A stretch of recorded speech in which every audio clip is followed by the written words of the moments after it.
Boa noite, Eduardo, e também já é PPA. Boa noite, vamos então olhar para as notas da atualidade. Sempre um gosto ter-te aqui, São Agostinho. É seguramente para a Cimeira China-África que nós vamos começar por olhar e para este investimento aqui avançado na ordem de 50 bilhões de dólares em financiamento e também milhares de empregos a países africanos aqui a serem criados com base nesta pretensão. Como é que olhas, assim de forma genérica, Issao, para este investimento aqui avançado? Bem, de forma genérica, estes dinheiros a serem dados pela China ou emprestados pela China aos demais países africanos inserem-se, não é, no aprofundamento das relações multilaterais ou bilaterais entre a China e o continente africano ou cada um dos singulares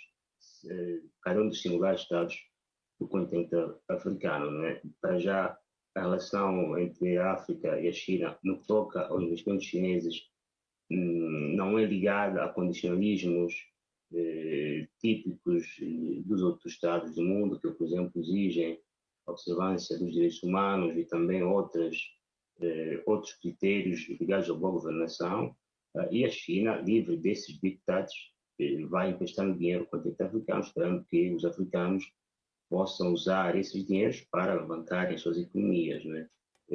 Mas mais do que emprestar novos dinheiros, é bom olhar que nos últimos 20 anos o continente africano recebeu da China também já empréstimos diretos por perto de 200 bilhões de dólares, com alguns estados africanos a serem os maiores devedores ou debitores em relação à China.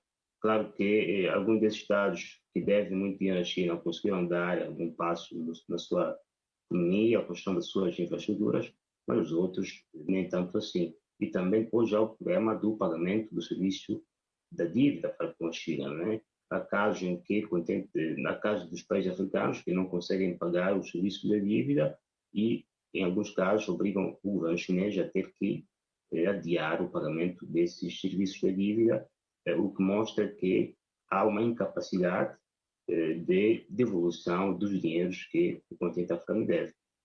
Quase a lembrar o que Sankara dissera em 87, né? Na famosa cimeira da OA em Addis Abeba, quando ele questionava sobre os perigos de endividamento constante do continente africano. E na altura, o continente africano devia, grosso modo, cerca de 250 bilhões de dólares. Hoje, a dívida dos Estados africanos amontam a mais de 2 trilhões de dólares, né? Quase 25% de todo o PIB africano, um crescimento exponencial nos últimos 20 a 30 anos, e não está ao certo se todo esse dinheiro tem vindo ou não a contribuir para o desenvolvimento dos países africanos. Né? Há este problema ligado à eficácia dos dinheiros que a China empresta ao continente africano, se de facto contribuem ou não ao seu crescimento. Mas também a África deve pensar se a relação com a China deve ser fundamentalmente guiada por empréstimos, que depois, em alguns casos, são pagos por recursos energéticos e outras matérias-primas que o continente africano tem e que a China precisa.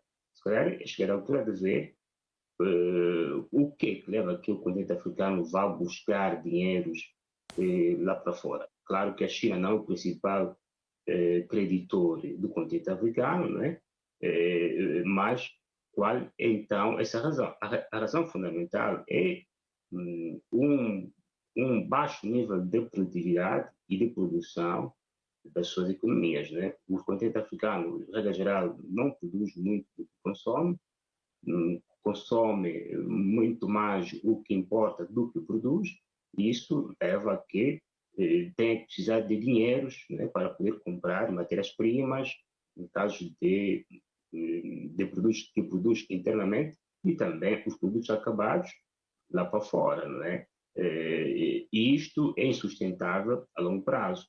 Pode ser sustentável a 1, 2 anos ou 3 anos, mas se continuar isto no curso dos 10 anos, 50 anos, 100 anos, já imaginou o volume da dívida que o continente africano terá, não só em relação à China, como também aos outros creditores internacionais.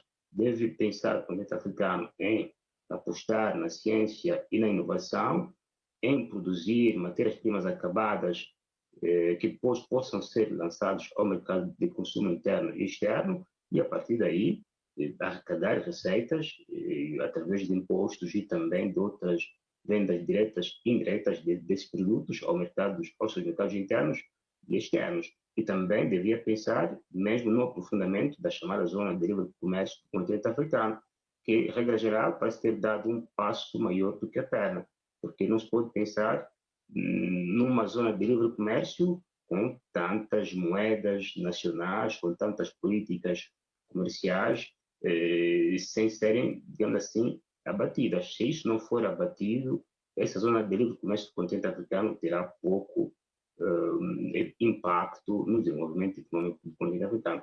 Mas, em poucas palavras, a China faz o que é no seu interesse, emprestando dinheiros aos países africanos, esperando que desses empréstimos depois possa obter algo em troca, porque, como se sabe, os empréstimos depois devem ser pagos e a dívida gera os serviços da dívida, isto é, os serviços da dívida que é ligado aos juros, né? As taxas de juros devem ser pagos em certo período de tempo. Nisso tudo, a China ganha e ganha muito bem.